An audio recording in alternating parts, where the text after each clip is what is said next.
Okay, strap yourselves in, because today's deep dive is all about how plants, especially forests, could be the secret weapon we've been missing in the fight against climate change. And let me tell you, this goes way beyond trees just sucking up CO2. Oh, really?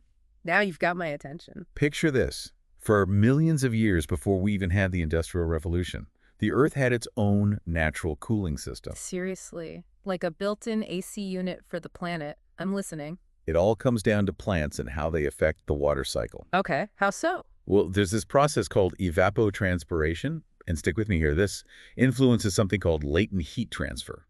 Evapo what? You're gonna have to break that down for me. Sure, think about when you sweat on a hot day, right? The sweat evaporating cools you down. Evapotranspiration is basically the same idea, but on a huge planetary scale, all powered by plants. So plants sweat, got it. Exactly. But how does that cool the whole planet? It's all about that latent heat transfer. Okay. When water evaporates from leaves, it actually takes energy with it in the form of heat from around it. Right.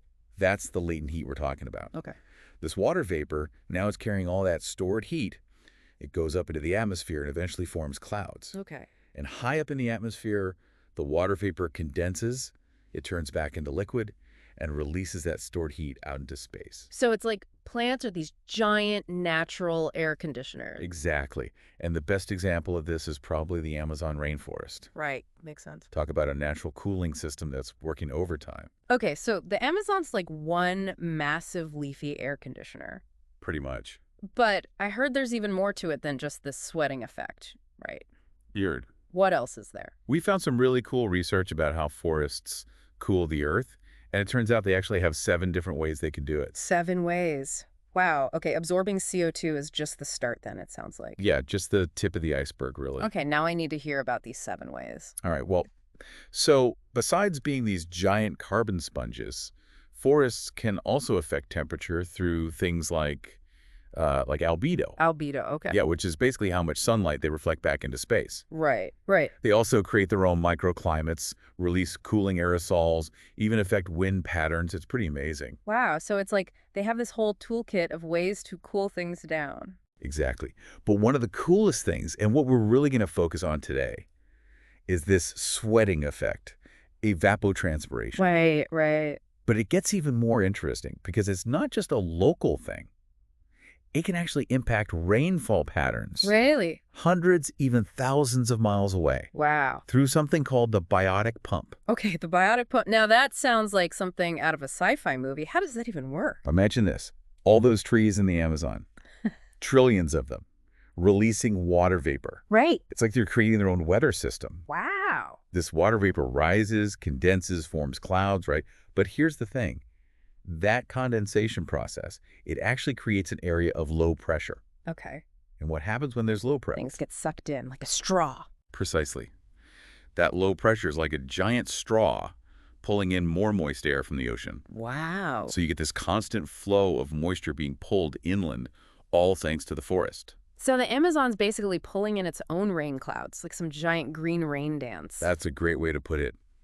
And this whole process is super important for keeping the rain coming over these huge distances. Okay, so not just in the Amazon then. Potentially not. Yeah, other parts of the world too. That's incredible. It is. But how do scientists even know this is happening? It's not like you can just like attach a tracker to a cloud. If only it were that easy. Right, so how do they do it?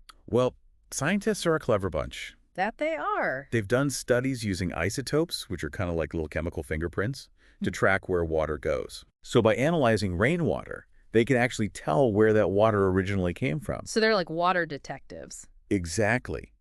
And what they've found is that a lot of the rainfall in the Amazon, it's been recycled multiple times. Wow. Recycle how? This water has evaporated, traveled inland, fallen as rain, and then have been re-evaporated. Okay, wow. All thanks to that biotic pump. That is mind-blowing. So we're talking about this self-sustaining, rain-making, heat-pumping ecosystem. Yeah. Mother Nature is way ahead of us. She's got it figured out. She really does, and it shows just how interconnected all these systems are. Right. And how things like deforestation can really mess things up. Okay, yeah, not making me feel any better about the whole deforestation thing. Yeah.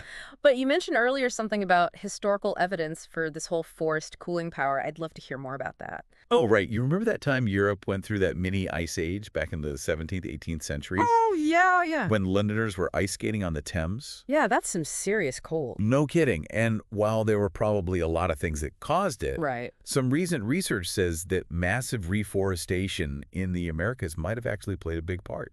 Hold on, are you saying that forests in the Americas could have cooled down Europe? How does that even work? It's a fascinating example, although kind of a sad one, of how what we do can have unintended consequences. Okay. You see, this reforestation was a direct result of the huge decline in indigenous populations in the Americas after Europeans arrived. Right, right. Not exactly a happy story. Definitely a dark chapter. But what happened was, with millions of indigenous people gone, mostly because of diseases brought from Europe, Oh, wow. agriculture and land management, it all declined drastically. Okay. This let forests grow back on a huge scale, especially in the Americas. So all that new forest growth, like, supercharged the biotic pump. That's the idea. Oh. Sucked up CO2, pumped out that cool, moist air, Okay. which eventually made its way over to Europe. Wow. That's amazing. Researchers think this regrowth led to a big drop in atmospheric CO2, Okay. which, combined with more cloud cover and those cooling effects of evapotranspiration, created, well, you could say, a perfect storm.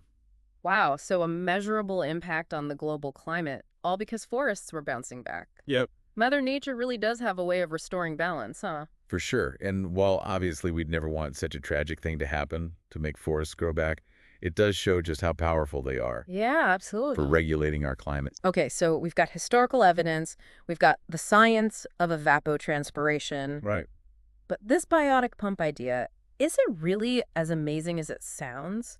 Or is it too good to be true?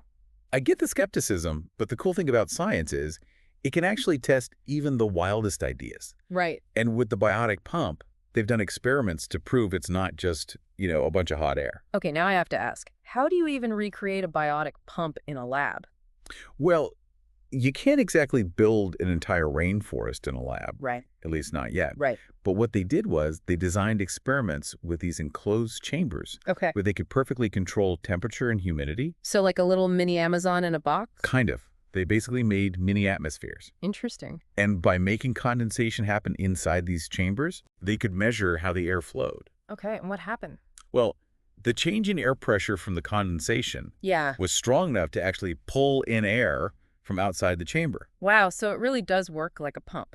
Exactly. It Yeah. mimicked the biotic pump, just on a smaller scale. That's so It cool. really proved that the physics behind it, they actually work. So it's not just about how much water is evaporating, it's about this chain reaction. It starts in the atmosphere. Yeah, This condensation is like a pump pulling in more and more moisture, which then leads to more rain. Right.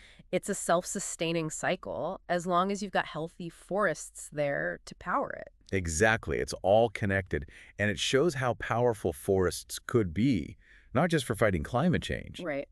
but maybe even for influencing weather on a larger scale. Mm-hmm. But that's a whole other conversation. Oh, come on. You can't just leave me hanging with that. We'll save that for another deep dive. Okay, fine. Another deep dive. But this all brings up the big question. What's that? If reforestation is so powerful, can we actually plant our way out of this climate mess we're in? That's the billion-dollar question, isn't it? Can we really just plant our way out of this? Well, it's not quite as easy as just, snapping our fingers and magically having a billion trees. Right. I figured there had to be some catches. Yeah. So realistically, what kind of impact are we talking about? Could planting trees actually make a difference in something as huge as global warming?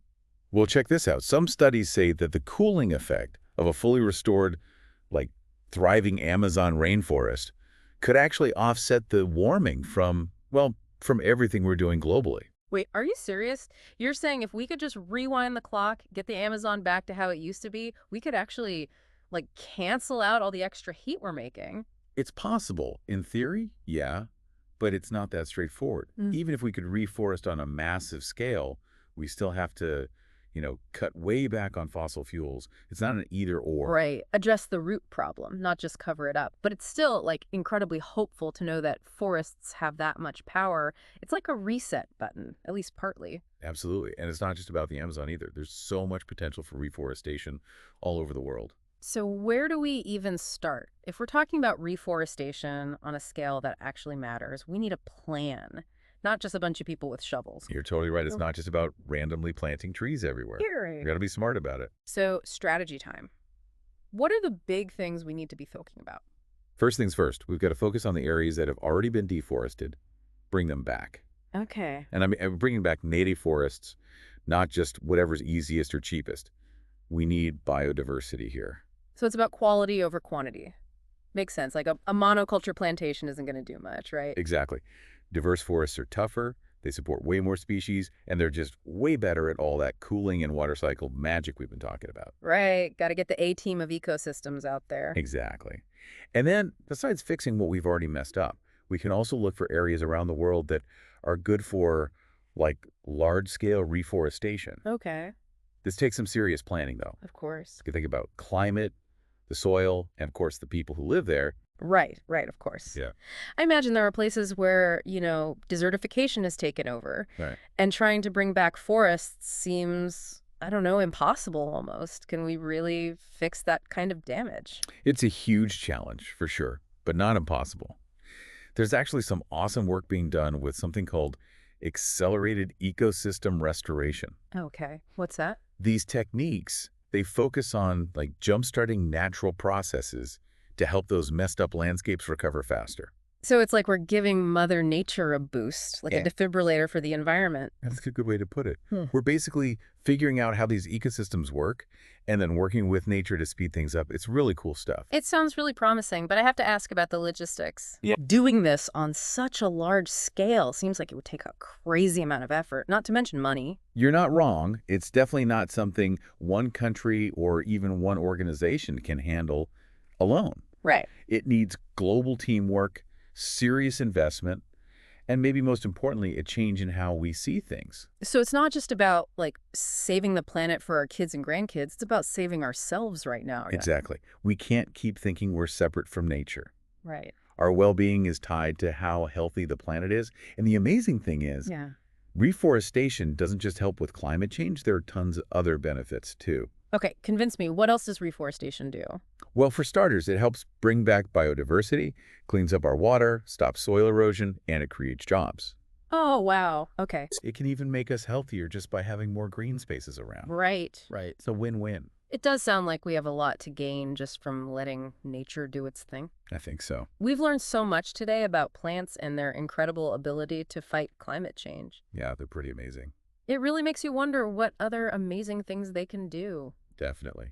I think you've given us all a lot to think about today, not just about reforestation, but also about the power of nature to heal and adapt. Absolutely. And who knows, maybe your conversation today will inspire some people listening to get involved, become part of the solution. I hope so.